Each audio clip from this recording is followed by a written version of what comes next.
Welcome everyone. This is our May leadership workshop. We are, and Chrissy King will be our facilitator. This month we're going to focus on organization and time management with a special focus on how do we balance our work and life commitments. And so, We have music. Music coming from us. upstairs. That's great.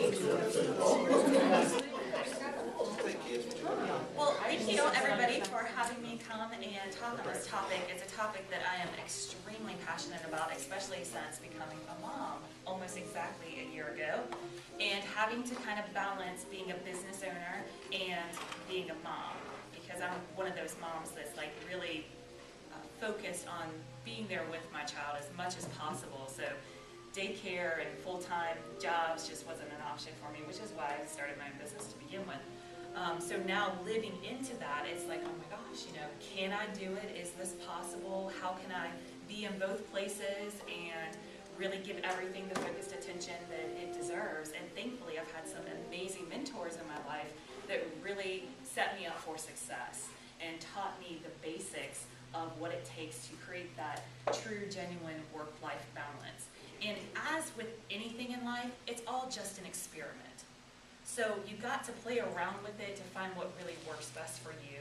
I'm going to share some of the techniques that work really great for me today, and try them out. Try them out for yourself. Give it 30 days and see if it's something that's workable for you. And as you do it, you might discover that there's something that you need to tweak along the way to best fit what you have going on. But the basic concepts are going to be about the same for everybody.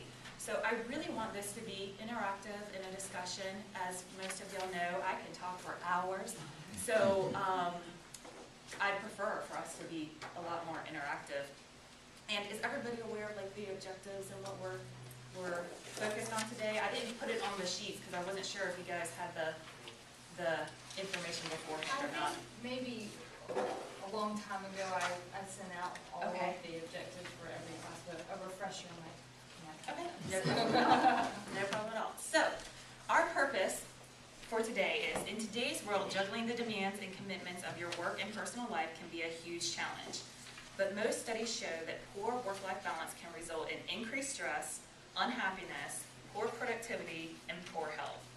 It is essential to restore harmony in your life by organizing your time and priorities so that you can enjoy both your work and personal life to the fullest. This workshop will focus on how we can prioritize our needs, build in time to relax, track and measure the way we spend our time, and work on creating a plan so that we can enjoy our work and our personal lives. Does that sound good to everybody? It sounds good to me, for sure. So our objectives today, we're going to, participants will understand the importance of having, organizing, and prioritizing your time in order to create a balanced work-personal life. Participants will know the demands and commitments they have for both their work and home life, their personal triggers that prompt undue stress, the strategies to reduce stress, and best way to organize one's time to find a happy balance. And you'll also be able to engage in a group discussion, offer ideas on how to reduce stress, prioritize time, and create a plan that will help to promote harmony in your personal and work life. So that's going to be what we're going to do for the next hour and a half. So to kind of get things kicked off, hearing this subject, I'm sure it's something that we've all had to deal with up until this point anyway, but hearing this, are there any systems that you are already using that you have found really help and really work for you? Anything that anybody uses that you just couldn't go through your day without, or has really helped to prioritize and streamline? Well, this isn't really a system, and I guess it's more of a question. I don't really know why, but the days when I'm most busy, I get much more accomplished, and I don't really understand why that is. I guess maybe I'm planning better with my time. I'm not sure, but I heard it said before, and this sounds kind of redundant, kind of obvious, but those who do the most, do the most. And I find that to be true too, because the more that I have on my plate, especially the more that I've been able to kind of streamline my life into one that really makes my heart sing, the more that I show up. And if I had, like, going from a full-time employee to working for myself, I went from having that, 9 to 5 schedule, it was more like a 7 to 6 schedule, and then all of a sudden I had my whole day open, except for maybe like 5 clients that I'd have scheduled throughout the week as I was starting to build my practice. And it was so tempting because I'd wake up in the morning, I'm like, well, I have till 4 o'clock to get these things done. I can go, wash the dishes or catch a TV show or maybe catch a nap, and then all of a sudden it's 2 o'clock and I'm like, I still got 2 hours. I can get it all done in 2 hours, and before I knew it, it was already past 4 o'clock and I was on to the next thing and I hadn't done what I had to do. But now that I'm like, okay, I know that I have to leave the house by 9 o'clock this morning or 8:45 this morning to get here on time. So I have to be up. It doesn't matter if I'm tired. It doesn't matter if I'd rather sleep longer. I have to get up to get myself together, to get my daughter together, to get my stuff to bring to the workshop to make sure that I'm out the door because I have to be somewhere. And as my schedule kind of got more full with those priority items, I found that in those little windows of time, I got so much more accomplished than when I had all day to kind of trick myself into thinking I got all day to get it done. Has anybody had an experience with that before? Is it just me? Okay. Typically, it's not just me. So that could be exactly what you're experiencing going on. And part of what we're going to talk about today is how to prioritize those things that we have to get done, and then we can open up those windows of time for the play, for the rest, for the workouts, for the other things that we really want to work in, or the things that we have to work in. Any other thoughts or any challenges? What challenges have you come across in doing it? What you got, Melvin? Well, just back to your first question, typically what I do is I do the easy stuff first. The easy stuff first, So, okay. and what I mean by that is that at some point during the day, I'm not going to want to do something. So whatever that is that I don't want to do, I tend not to do it until I get some stuff in that I want to get done. And then by the time I get finished with that, it's easier for me to get that. It might be easy now. So I try not to force it. That's what I do. Okay. That's a better system, because I tried to do the things that I least like to do first, so I'll get it over with. And like, I'm thinking about in school, my favorite subject is math. So I'd always start with my math homework first, just to get it over with. But that's probably, I think Melvin's system is probably a better system. I just found for me, eventually it'll become easy. Right? When I'm forcing it, it's gonna take me 7 hours to do something that should take 30 minutes. But when it's something easier, when it comes easy, I can just knock it out. I'm exactly the opposite of Melvin. So like for me, I'll pick, and on the mornings, I've made a commitment to myself that I get up in the morning before any of my family gets up, so I have quiet time and can have some solitude, and put down the 5 things that are most important that I get done for the day. Okay. And I need to do that before I get to work because our office place is kind of reactive. And so for me, when I keep that commitment to myself to put those 5 things down before I walk in the door, they're the first 5 things. Once I do those, then I can play or do the easy things. And on mornings that I do that, things go really well.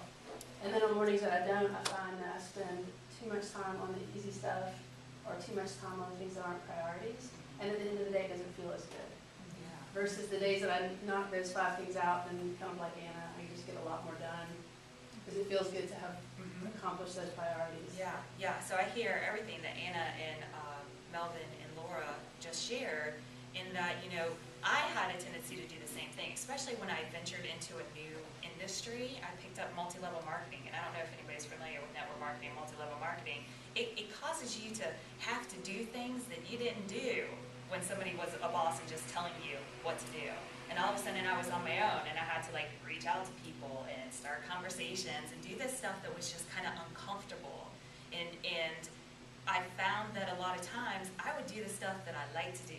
I'll make a spreadsheet.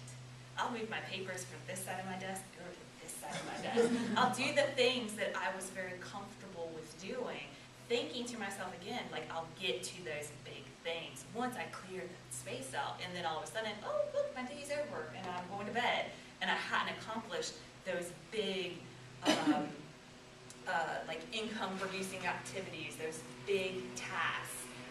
They would just kind of move from one day's list to the next day's list to the next day's list. Does anybody have lists? of things to do?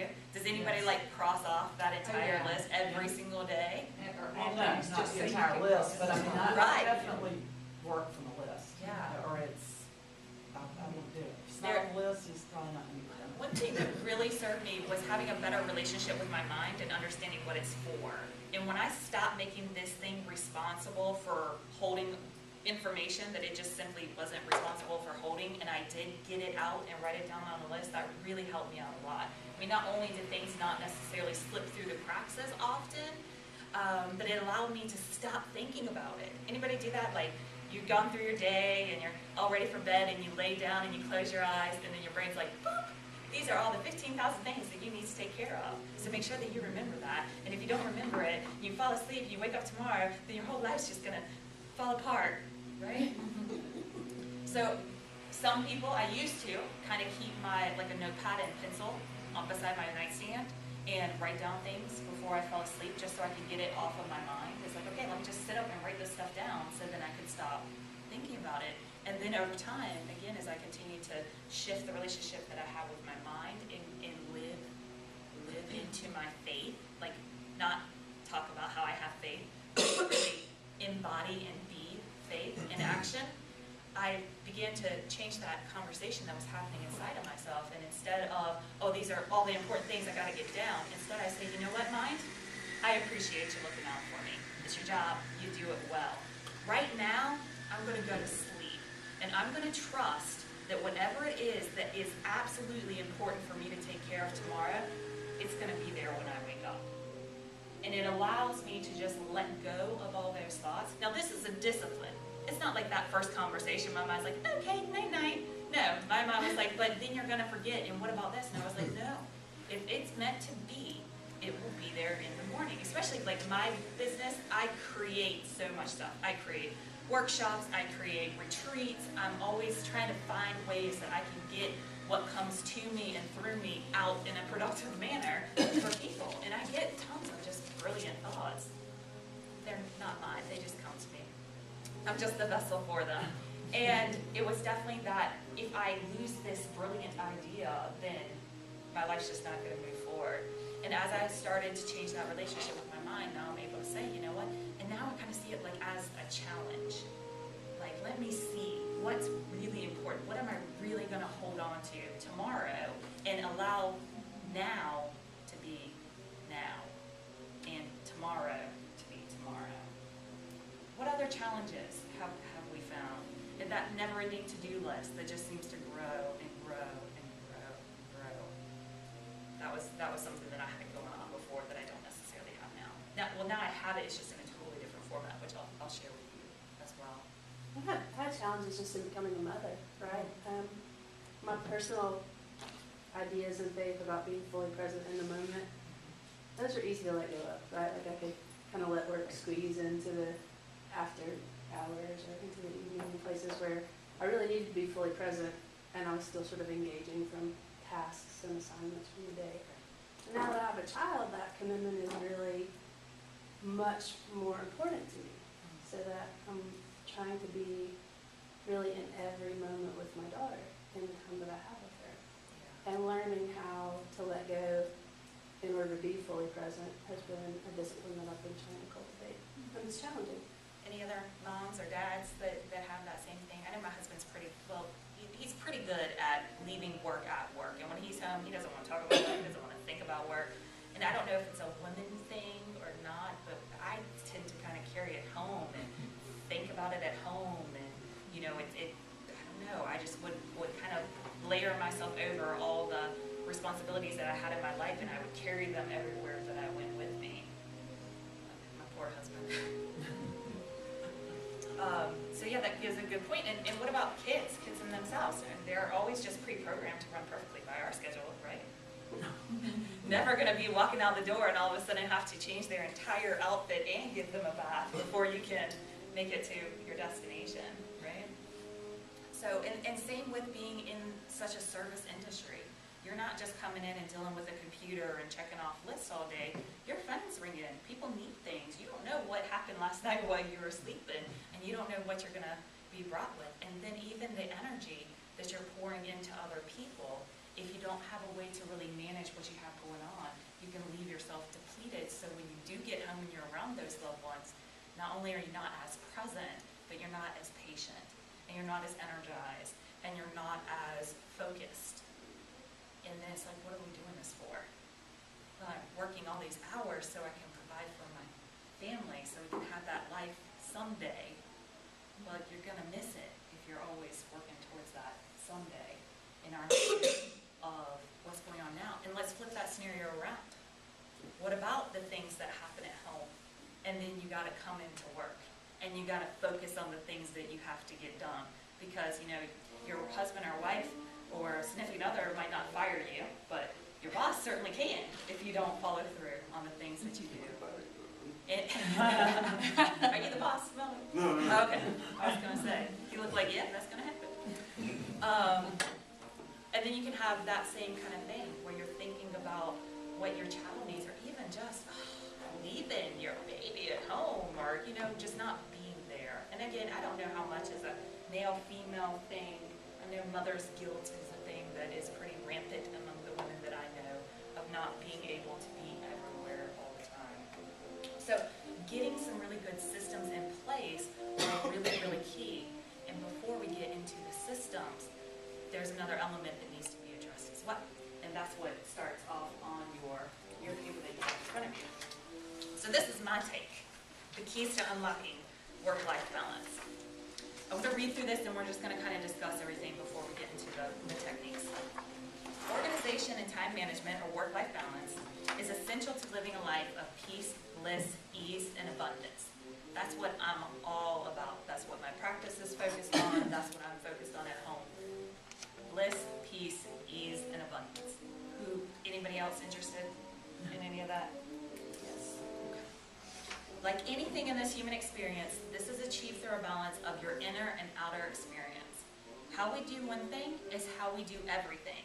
And if we desire to live a life if we desire to live into our full potential, we must create peace within ourselves before we can experience peace and ease externally in our lives. Chaos, struggles, and frustrations on the inside, or inside ourselves, will create a reflection of this all around us as we go through life. You must release the stress within by recognizing it only occurs when we resist how life is. You will only be as effective as you are present. When you are present, you are limitless. In the present, anything is possible, and you become more capable than you ever imagined. When you're not present, you're expending energy into illusions. Allow your doing to be a result of your being. I used to do that opposite. I used to think that I had to, there's a be, do, have model. Is anybody familiar with the be, do, have? Okay, so the ideal way to be is, the common way to be is, I'm going to do in order to have so that I can be. So I'm going to do whatever it takes so I can have the things that I want, or the lifestyle that I want, and when I have that, I'm going to be happy. I'm going to be at peace, bliss, ease. I'm going to feel that abundance going on. That's actually backwards. You have to be, and as a result of being happy, fulfilled, patient, understanding, whatever that being is that you're looking for, you have to be that. As a result of being that, you're going to do what that does. So I used to watch what I eat and exercise in order to have the body that I thought I had to have so that I could be happy. What I learned is that I have to be a health-conscious person. And as a result of being a health-conscious person, I naturally do watch what I eat, mindful about what I put into my body, and make sure that I make time to move my body. And as a result, I have what it is that I'm really looking for.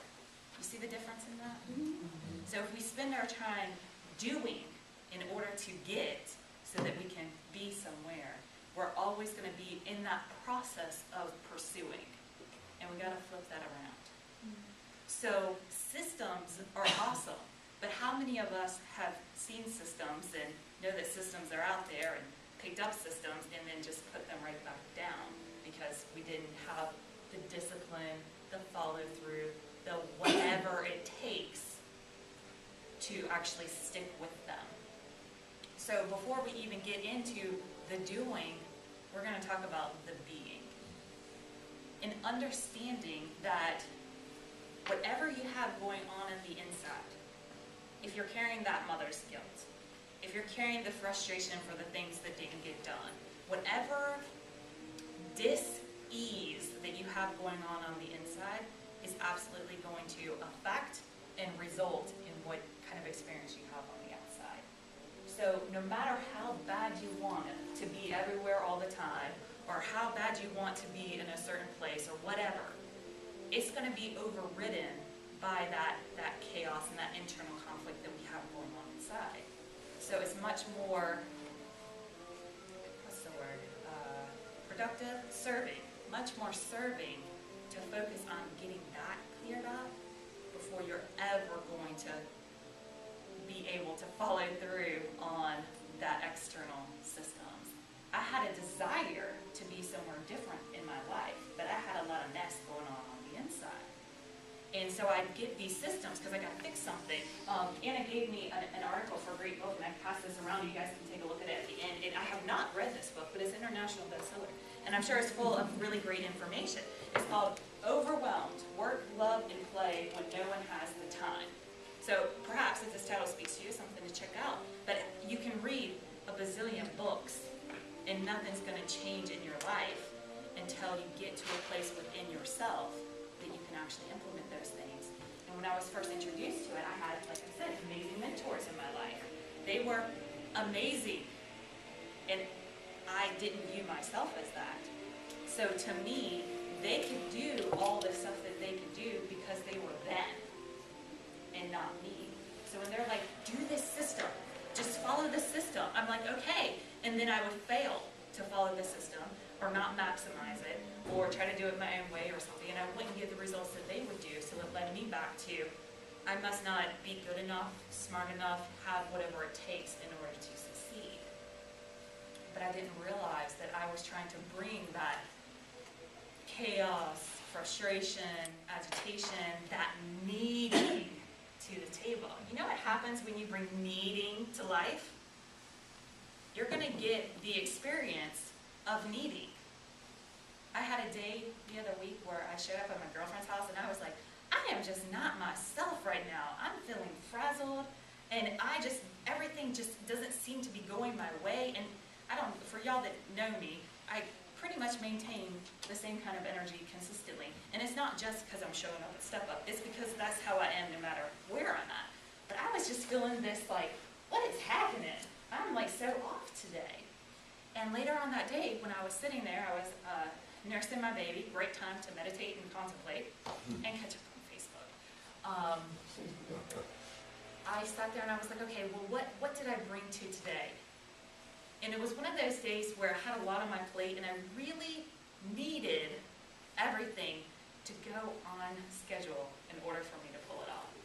So when I woke up, I needed to be up at a certain time, and I needed my daughter to be up at a certain time, and I needed her to take her nap at a certain time, and I needed to be out the door at a certain time, and I needed to be where I was going at a certain time. And I realized all day my thoughts were focused on what I needed. So you know what life gave me? Every situation in which I was needing, because it went all off course. We didn't wake up at the time that we needed to. She didn't go down for a nap. I'm like, what are you doing? Just sleep. Not really, but you know, there's a little bit of that comes up. I didn't get out the door at the right time. I didn't get to my next destination at the right time. So all day, life gave me exactly what I focused on. I needed, and life provided that. If I can wake up in the morning and be detached, and again, not having faith that it's all going to go exactly how it's supposed to, but being faith that is all going how it's supposed to go, then I can have a totally different experience. And the one thing that's really different between that needing and being is one little thing, attachment.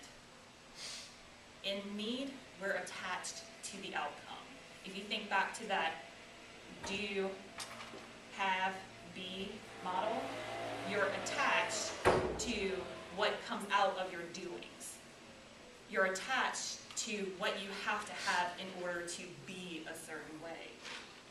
When you can live life detached in full faith that everything's going to go exactly how you not necessarily want it to, but exactly how it's supposed to.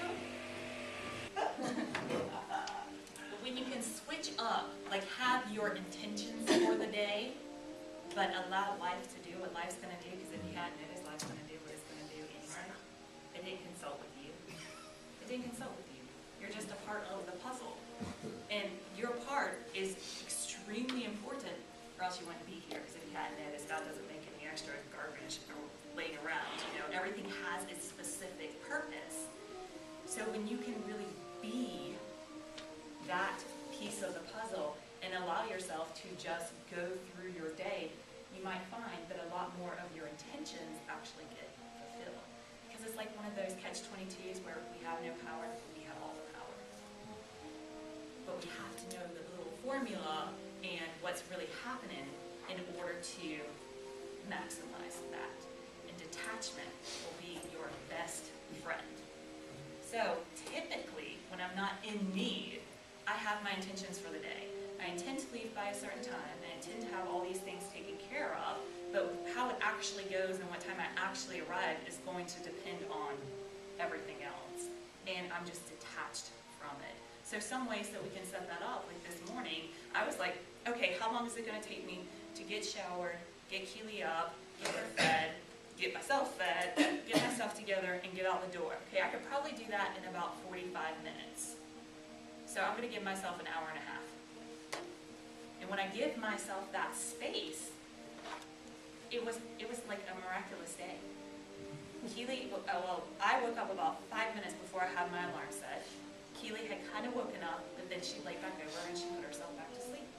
And I was like, there was a part of my little small self that's like, great, you can go ahead and go back to sleep and hit snooze and everything's going to be fine. But I was like, no, I really want to be in the right energy for today. So I went ahead and got up and got in the shower while she was sleeping. By the time I was doing the shower, she was just starting to wake up. So, you know, everything just really flowed and fell into place. But if I had woken up with that, I need to be in the shower by this time. I need for Keely to wake up. I need for her to be how I need for her to be, regardless of her little baby needs. We would have had a totally different experience. And what I have found in practicing this is that not only do I more often have life go the way that I would prefer for it to go, as I move through it, no matter what happens, I'm still being what it is that I ultimately want to be, regardless of what's happening on the outside. What do y'all think about that? What are some thoughts or challenges or what have you? That's kind of why I do easy stuff first, because eventually, when it becomes easy, then it doesn't. It's like, okay, I'm worried about it now.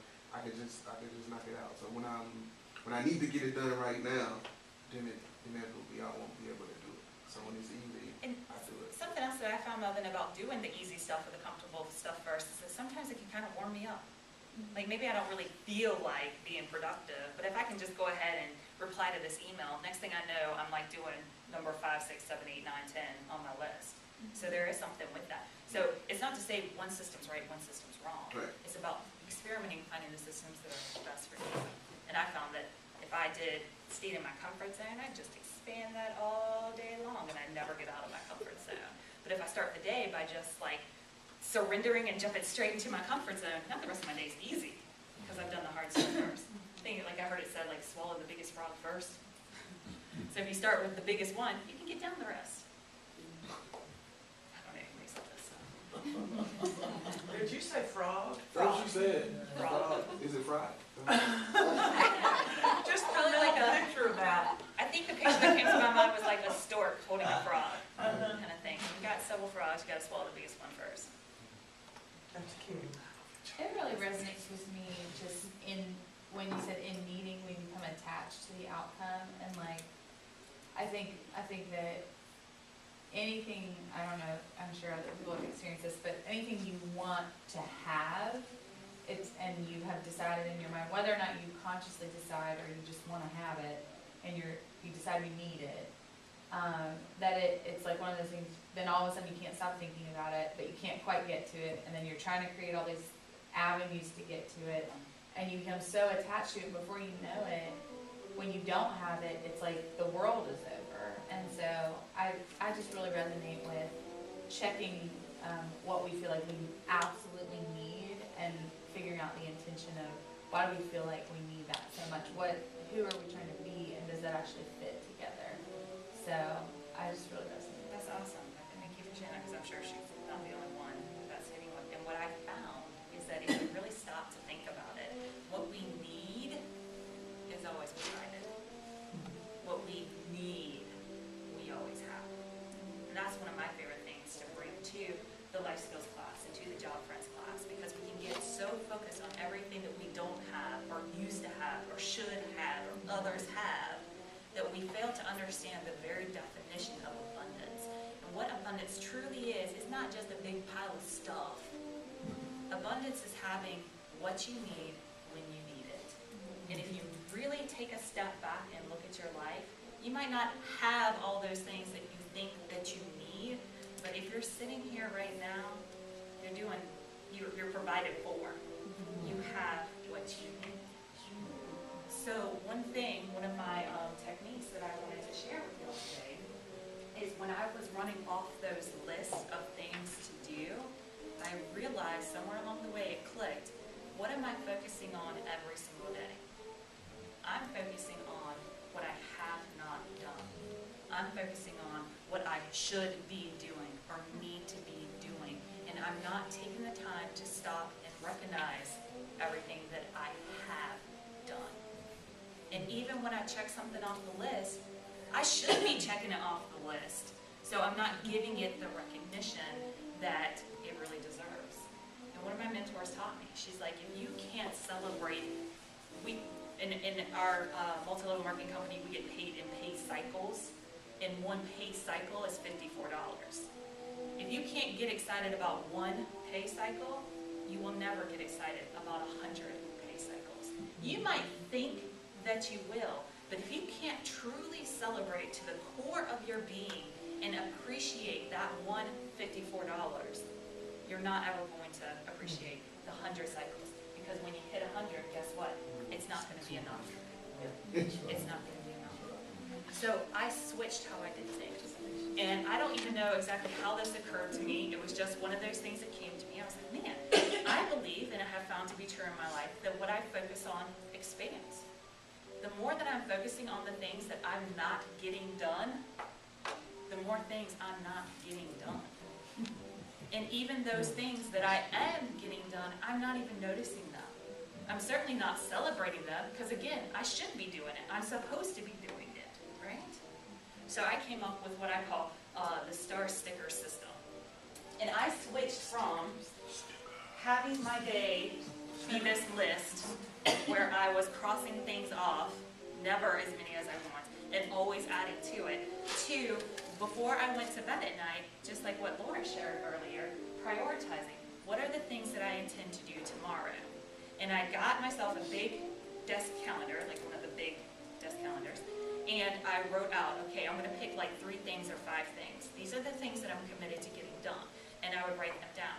And what was interesting and really, really cool is that I didn't just write down the things that I intended to do in my business. I wrote down the things that I intended to do in my life. So exercise, one-on-one time with my husband, whatever it was that I wanted to work into my life, I would write it down. And then as I would do it, I would take a sticker and I would put a star on it. And I then understood why my nephew, who's now 6, but at the time I guess was 3, will do anything for a sticker. It is fun, and it tapped into my inner child, and I do a lot of work with the inner child as well as doing workshops. And being able to play, I mean, I know that we're all adults, and we're all grown up, and we're all mature, but don't we still want to have fun? And wouldn't you love to like go throughout every single day just having fun? And I even look at those little babes and I'm like, at what point did we just stop playing? When did it stop becoming exactly the secret? That's the secret. So my day went from the list that was just ongoing and really depressing to look at to looking like this. How cool is that? Now, I was likely doing the majority of this before with the list system, but it does not look as pretty or as fun as this. And what was really cool is that my husband, you know, I'm an entrepreneur, I work at home. We split things financially, so he never has carried me, but at the same time, I've never quite gotten to that point that he feels really comfortable and relaxed. And quite honestly, I don't know if there's a point where he will feel comfortable and relaxed. But what was really cool is that he could walk into my office and he could look down at my calendar and he's like, whoa, look at you. Look at what you did. And what I did was that I took this, it's not on this page, but I took just these plain old foil star stickers that we're familiar with, and I assigned each thing a color. So if it was like time with my husband, it got a red star. Look at how good I did. It loved it. It was all about the red star. Red's his favorite color. So anytime we had Stars his favorite shape. anytime we had that good, focused, connective, just that quality, like this is what marriage and life together is supposed to be about, I would put a red star on it. And anytime that I did something that was, let me see which way I did it, in my business, I like the color green, then I would, oh no, maybe that was for growth. Anyway, regardless, I had it all done. The silver star, because I really like the silver. I'm more of a silver person than a gold person. And one thing is that hairs will stick to this if you shed at all.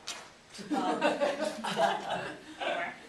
So then my silver star was my workout. So if I did something for me, I got a silver star. If I accomplished a task, I gave it a green star, I gave it a blue star, I gave it a gold star. And not only did it allow me to see everything that I was accomplishing, I could see where I was focusing my time. So if I have a week where I got a bunch of gold, green, silver stars, and no red stars, you better believe the first thing that I'm going to put on my list for the next day is to make sure that I have that time with my husband. What you got, Peter? You know, I looked at it. It has a lot to do with the way we're conditioned and thinking. And when you rolled it out, the first thing came to my mind was like, I don't have time for that. I mean, that's the first thing that came out of my mind. I'm like, and I thought about it as you spoke. I said, that's how we're trained to think. I've been conditioned to think that way. That's the first thing that came out of my mind when you rolled it up and mentioned. I'm like, I don't have time for that. It looks like effort. Right, it does. It looks like effort. But how much effort does it take, or how much energy are you expending, Okay. worried about what you're not doing, knowing that you have tasks left undone, or even focusing on what you haven't accomplished yet? And this interesting thing has just come up, like really hits home. This is like perfect timing for this workshop for me, because I recently picked up another endeavor, or actually just kind of moved to the front burner one that I had moved to the back. And what I was telling myself, Peter, before I committed to going back to this endeavor, is that I don't have the time. And you can ask my husband, because he can tell you for the last 2, 3, 4, 6, 12 months, ever since my daughter was born, that's been my number one thing. I don't have enough time to have downtime. I don't have enough time to add one more thing to my plate. I don't have enough time. Okay, you remember what I was saying before about meeting? I don't know if you were in here, but I had a really, really off day, and I realized that all day long I was talking about what I needed. I need to leave the house by this time. I need Keely to go out for a nap at this time. I need her to wake up at this time. I need to be at this point at this time. And my day was totally shot. And in reflection, I realized what I was asking for was me. What life gave me was me. So every experience that I had left me in that space of needing, not in that space of having. So the same thing happens with time. If I'm constantly saying, I don't have the time for, life's going to give you not having the time for. And when I look back at this opportunity that really was in perfect alignment with my core values, perfect alignment with where I wanted to be in my future, and my mind was saying, I don't have the time for it, I realized if I don't make or find the time for it, I'm never going to have time. If I don't have time following through on my priorities and the things that I have to do, being a wife, being a mom, being a business owner, being a daughter, you know, the family just doesn't disappear. They're there too, right? In social life, we can't just work 24 hours a day, 7 days a week. So if I don't have the time for anything more, how am I ever going to have the time for anything more unless something changes? So what's going to happen is that this thing, I know this isn't a mindset workshop, but really a big part of everything is mindset. This thing is going to look at something and decide, first of all, like Becca said, how do I get it?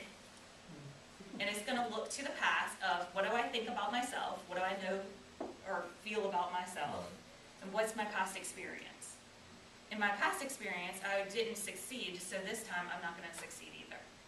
In my past, I didn't have the time for a new endeavor, or I tried it and it didn't work out, so this time I won't either. But what's really, really interesting is that we don't really know until we really explore it. And so that's why I really encourage you to kind of take this on as an experiment. I encourage you to take your whole life on as an experiment and stop taking this so dang serious, because my life's gotten a lot more fun and much more rich and fulfilling ever since I started to do that. And it allowed me to remember that just because I want or think or need or should on myself doesn't mean that that's necessarily what life has in store for me. So I would just challenge, try it for 30 days. I mean, you're going to take just as much energy thinking a positive thought as you are thinking a negative thought, right? And what's interesting is that once you can get yourself into that positive thinking, you usually create a little bit more energy. Well, in that negative thinking, you're losing and depleting energy. So it's kind of that same thing. When I've had my mind, I've learned not to listen to that first initial thing. Now, if my heart jumps to begin with, I pay attention to that. But if my mind's like, then to me, that's the very thing that I should at least explore a little bit further. So it looks like work, but you know, I didn't sit there and write down every single day. I wrote down the next day, and then I get up that day and I put a star in it. And before I went to bed, I'd write the next day, and then I put a star in it. And then I got like in such a flow of production that I just ended up just writing down what I did throughout the day and putting stars on it. And I found that every single star that I put on there, it was my celebration. It was me saying, look at what I did. And I was taking time to celebrate that one cycle, that one thing, instead of continuing to look at the other thing. So I've got a stack of stickers for everybody. Well, a stack of stickers where everybody can have a sheet. So you can look through here, whichever ones, and I did an awesome job picking some out. And I did, eventually, because I got so into this, I was like, all right, boring old foil stickers. I need to have some fun star stickers. So I went to like, what is that, Stone School Supply? And they have tons of stickers and tons of little tiny ones. And I got some really, really fancy snazzy stars, and I probably could have pulled out that page because this was really festive. And then I picked up a sheet of heart stickers, and I changed my productivity and things to the stars, and the time with my husband to the hearts. And so it was really cool because I have this whole sheet of just stars and hearts all over it. And so I'll pass these around, take whichever one's called to you, just to encourage you to try this out and give it a shot for yourself. And I actually, what I did through using this method, what I found, kind of like eventually I stopped writing it down the night before and would just kind of do it first thing the next morning. What I found is that eventually, I think I started this in January. This is my February one.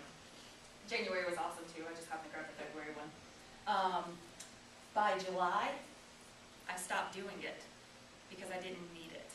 Because I was so focused on what I was accomplishing each day, I had shifted my momentum and I had shifted my energy, and I had become a person who naturally followed through. I developed the habits. Where you're at right now and how your life is right now, how your schedule, how that work-life balance or lack of balance is, it's exactly a result of your current habits. The cool thing about habits is that you made them, so you can make new ones. And as we start to take a look at our habits and realize which ones really serve me, which ones don't, what can I do to replace this non-serving habit? What's a serving habit that I could pick up? Then we can start to recondition ourselves and rediscipline ourselves. Anybody notice it's not like you just have an idea and you wake up the next day and that's just how life is. But if it's, it would be great. And every once in a while we have those little things, you know, those big shifts that it's like, okay, just not ever going back down that road, right?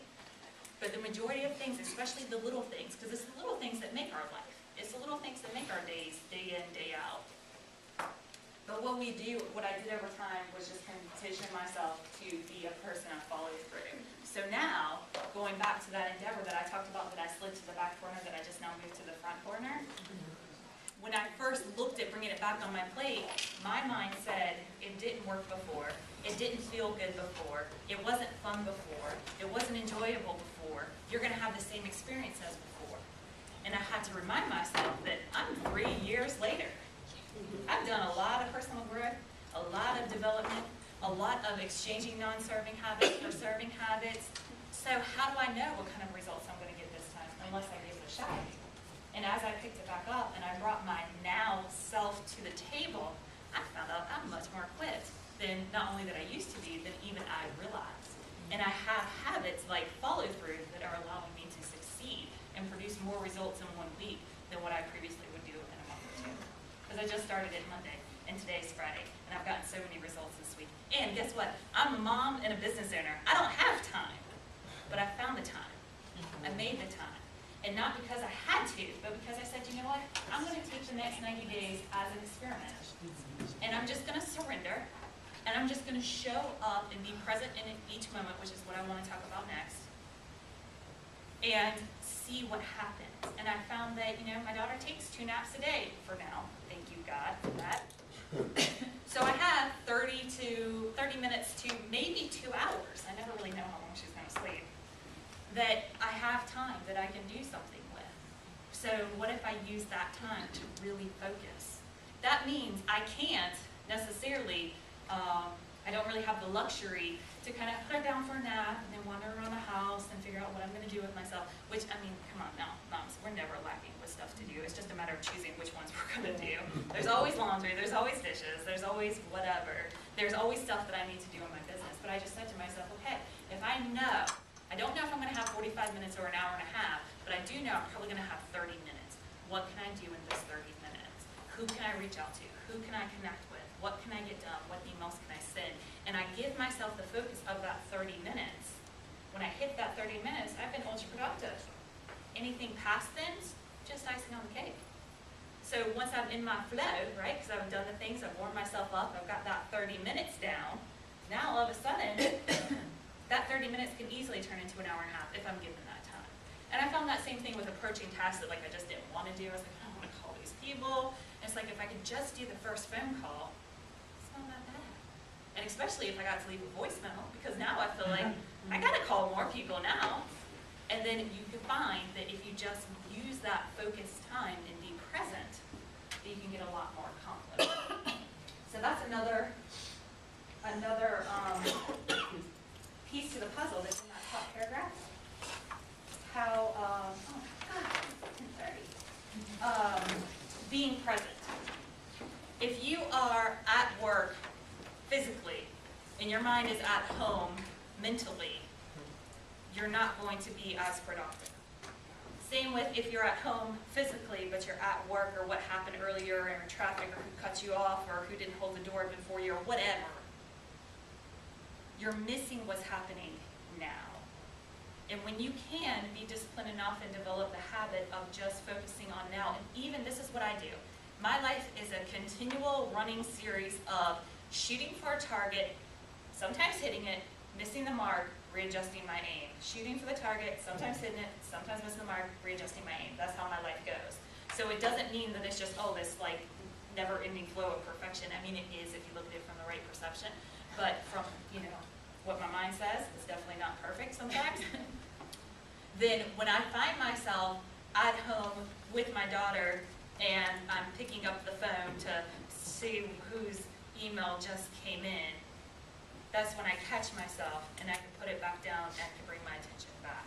When I find myself, driving to do a class at Job Friends and I'm thinking about what had happened before, say my husband and I had a discussion before we left the house. Anybody who's been around Job Friends knows all about my husband, who is wonderful and an angel straight from heaven. I adore him and I'm so grateful for him. But it's interesting because we're just 2 different people, so we have different thoughts. It's weird, really weird. So say we've had a discussion and I'm thinking about how things went and how they could have gone different and what have you. I bring myself back to now. And it's just a discipline.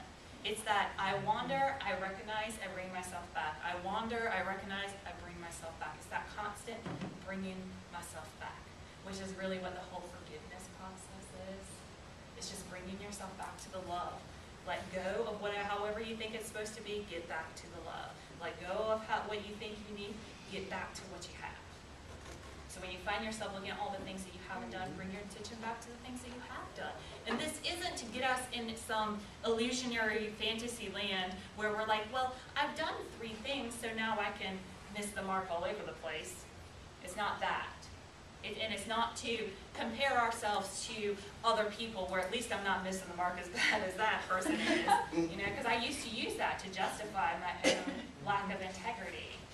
And now I've had to put the blinders on to everybody else and take them off to myself and really get real with what's happening.